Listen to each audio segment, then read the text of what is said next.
Hey everyone, welcome to Talk Skeleton. I'm your host, Skeleton, and she is... Nora, and we are so happy you're here today. Think about yesterday, just yesterday.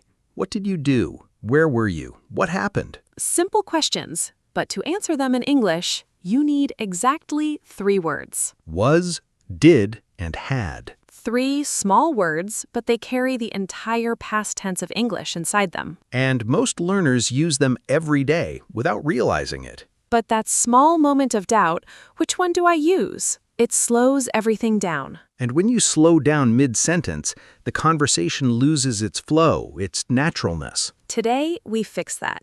By the end of this episode, was, did, and had will feel automatic. You won't think about them. You'll just use them. And that's when English stops feeling like a subject and starts feeling like yours. Quick thing before we start, subscribe to Talk Skeleton.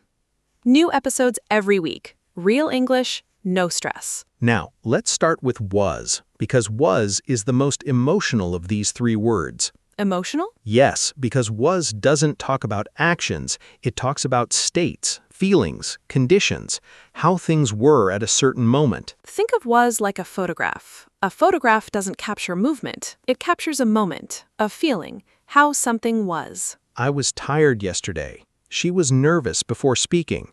It was a difficult day. All photographs, all feelings frozen in time. And was is only for I, he, she, and it, the singular people, the single moments.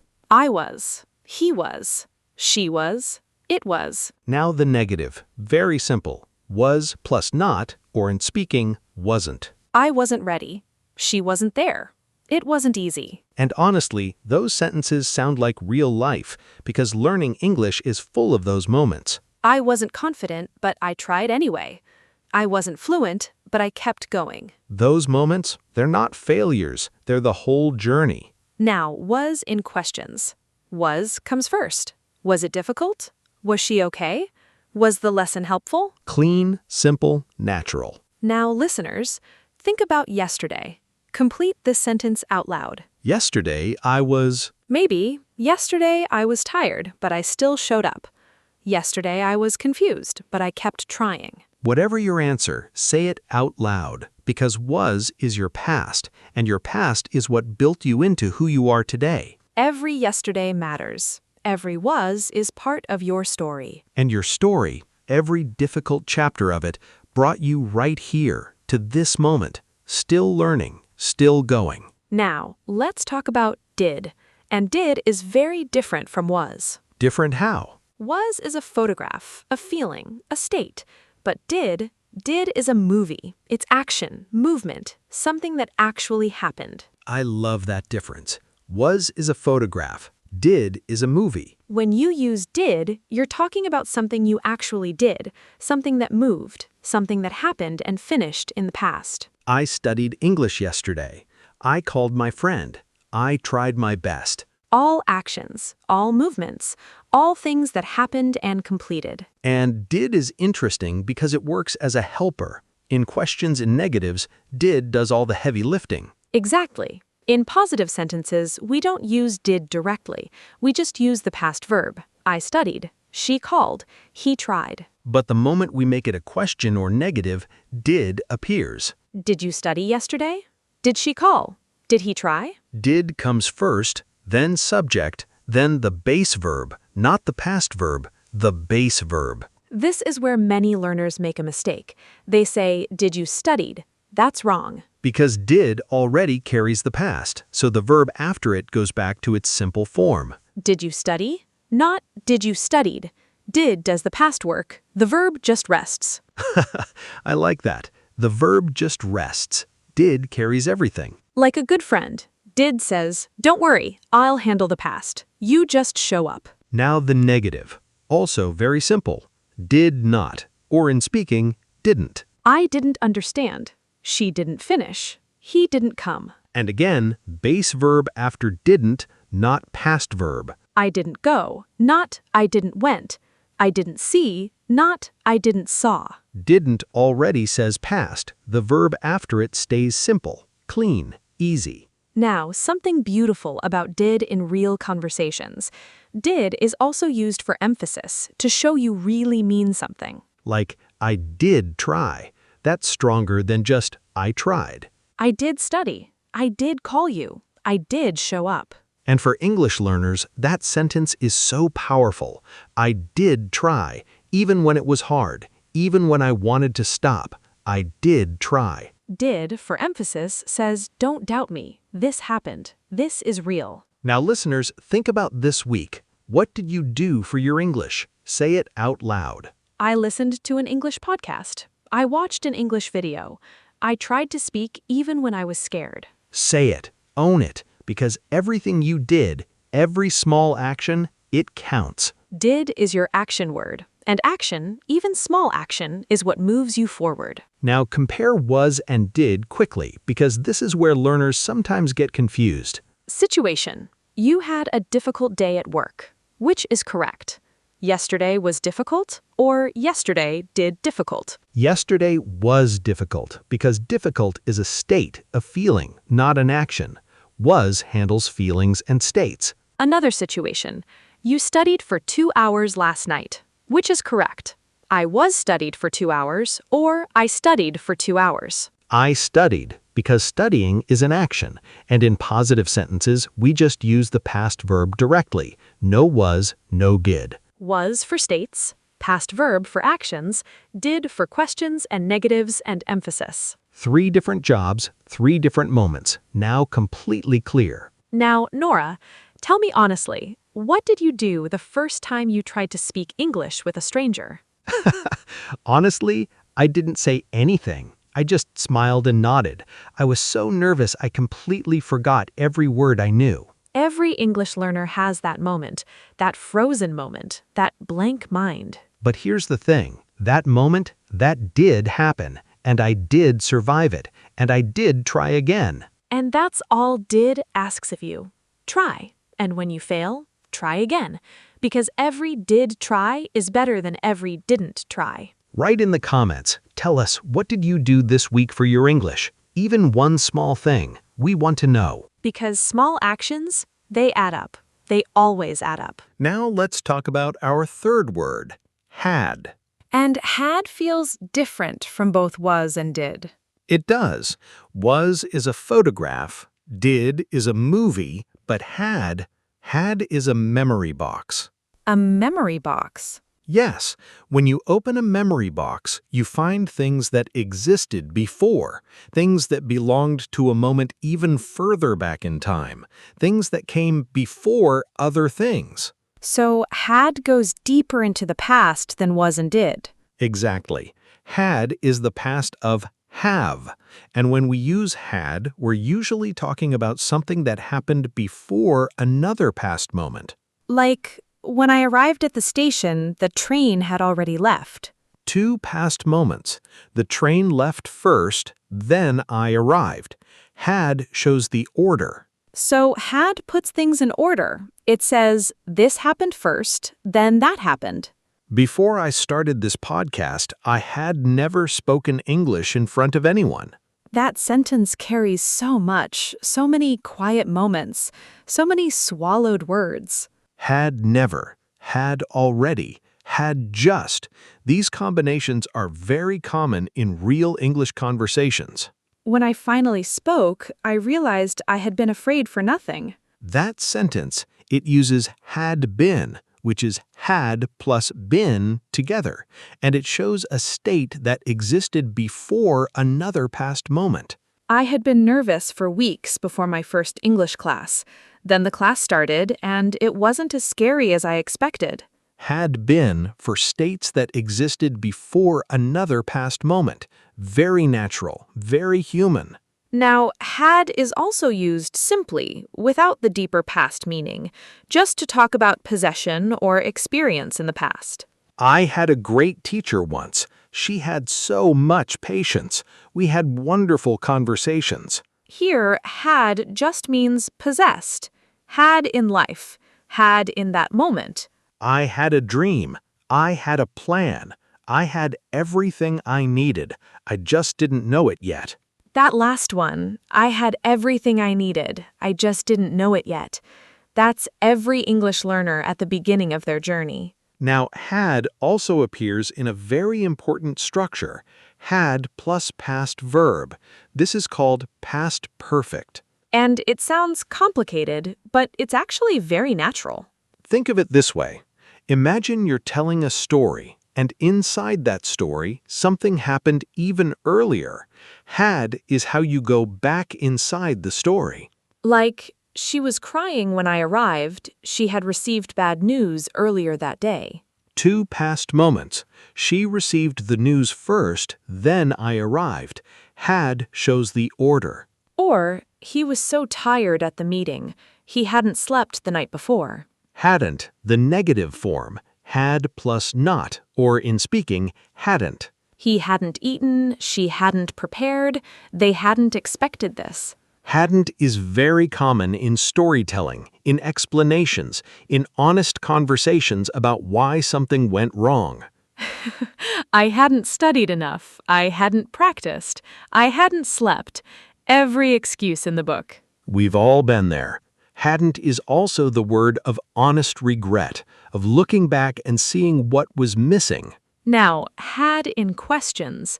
Had comes first. Had you ever tried speaking English before? Had she studied grammar?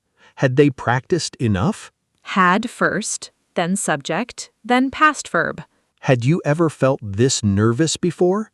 Had you ever wanted something so badly but felt so far from it? Many listeners right now, they're nodding, because that feeling, that gap between where you are and where you want to be, had captures that perfectly. I hadn't reached my goal yet, but I had already started. And starting is everything. Now, let's compare all three words quickly, because putting them together is where real understanding happens. Imagine this situation. You missed an important English class. I was sick that day. That's was, a state, a condition. I didn't go to class. That's did, an action, something that happened or didn't happen. By the time I felt better, the class had already finished. That's had, something that happened before another past moment. 3 sentences, 1 situation, 3 different words, 3 different jobs. Was describes how you felt. Did described what you did or didn't do. Had showed what had already happened before. Together, they tell the complete story of any past moment in your life. Now, Skeleton, tell me, before you started this podcast, what had you never done before? Honestly, I had never believed that my voice could help anyone. I had always thought, who would listen to a skeleton talk about English? And now? And now, here we are. Thousands of listeners every single week. I had underestimated something very important. What's that? The power of showing up. Even when you're not sure, even when you're afraid, even when you feel like, who am I to do this? And that's for every listener right now. Whatever you had believed about yourself before, it doesn't have to be your story today. You had doubts, you had fears, you had moments of wanting to quit. But you're still here, still listening, still learning. And that is the only thing that has ever mattered. Write in the comments. Tell us, what had you believed about your English before you started really trying? And what do you believe now? We want to know because your story, the before and after, it might be exactly what someone else needs to hear today. Now, let's bring everything together. Was, did, and had. 3 words, 3 different jobs, 3 different windows into your past. Was is the photograph, how things were, how you felt, what existed in a moment. Did is the movie, the action, what happened, what you did or didn't do. And had is the memory box, what existed before, what happened first, what you possessed or experienced in a deeper past. Together, these 3 words can tell any story, any moment, any chapter of your life. And that's what English is for. Not tests, not grammar charts. Stories, real human stories. Now, let's do our real-life practice because this is where everything becomes natural. Situation 1. Yesterday was a hard day. You were tired, you didn't study, but you still tried to listen to something in English. Describe that day. Yesterday was difficult. I was exhausted after work. I didn't study, but I still listened to an English podcast for 10 minutes. Perfect. Was for the state, didn't for the action that didn't happen, and past verb for what did happen. Situation 2. You arrived late to an English class. By the time you got there, it had already started. Describe that moment. When I arrived, the class had already started. I was embarrassed, but I didn't leave. I stayed and I learned anyway. Emotional. That sentence, I stayed and I learned anyway. That's not just grammar, that's character. Situation 3. Someone asks you, did you always find English easy? What do you say? No, English wasn't easy for me at the beginning. I didn't understand anything, and honestly, I had never believed I could speak it naturally. 3 words, 1 honest answer. Was for the state, didn't for the action, had for what existed before. Situation 4. You want to tell someone about a moment when everything changed for you in English. Use all 3 words. I remember the day it changed. I was sitting alone, listening to an English podcast, and something clicked. I didn't understand every word, but I had never felt so close to the language before. Emotional. That sentence, I stayed and I learned anyway. That's not just grammar, that's character. Now, let's do one final review, because these 3 words deserve to live clearly in your mind. Was, past state, feeling, or condition, only for I, he, she, it. Negative, wasn't. Question, was at the beginning. Did, past action in questions, negatives, and emphasis, always followed by base verb. Negative, didn't. Question, did at the beginning. Had, deeper past, something that happened before another past moment, or past possession and experience. Negative, hadn't. Question, had at the beginning. 3 structures, 3 feelings, now completely yours. Now, common mistakes, because this is where most learners need a little extra attention. First mistake. Did you studied? Wrong. After did, always base verb. Did you study? Clean, simple. Second mistake. I was go to school yesterday. Wrong. Was is for states and feelings, not actions. For actions, just use the past verb. I went to school yesterday. Third mistake. I had went there before. Wrong. After had, always past participle, not simple past. I had gone there before. Gone, not went. Had gone, had seen, had eaten. Always the participle. Fourth mistake. Using had when you just need simple past. Learners sometimes overcomplicate. They say, I had studied yesterday, when they just mean, I studied yesterday. Had is only needed when you're comparing 2 past moments, when one thing happened before another. Otherwise, simple past is enough. Keep it simple. English rewards simplicity. Now, something before we finish, something I want every listener to hear. Go ahead. Was, did, and had, they all live in the past, but they're not about staying in the past. What do you mean? Every time you talk about the past in English, you're processing your story. You're understanding where you came from. And that understanding, that clarity, it's what moves you forward. I was afraid, but I did try, and I had never imagined I'd come this far. That sentence, 3 words, one complete journey, from fear to action to disbelief at your own progress. And that journey, your journey, it's worth speaking about, in English, out loud, with confidence. So write in the comments, use all 3 words, tell us your story. I was, I did, and I had never. We want to read it, every single one, because your past, spoken in English, is proof of how far you've already come. and how far you're going to go. If today's episode helped you, please subscribe to Talk Skeleton. Share this with someone who is learning English. Leave a comment below. New episodes every day. Real English, real conversations, real progress. Until next time, keep going, keep speaking. Calm mind, clear English. See you in the next episode. Keep going. You've got this.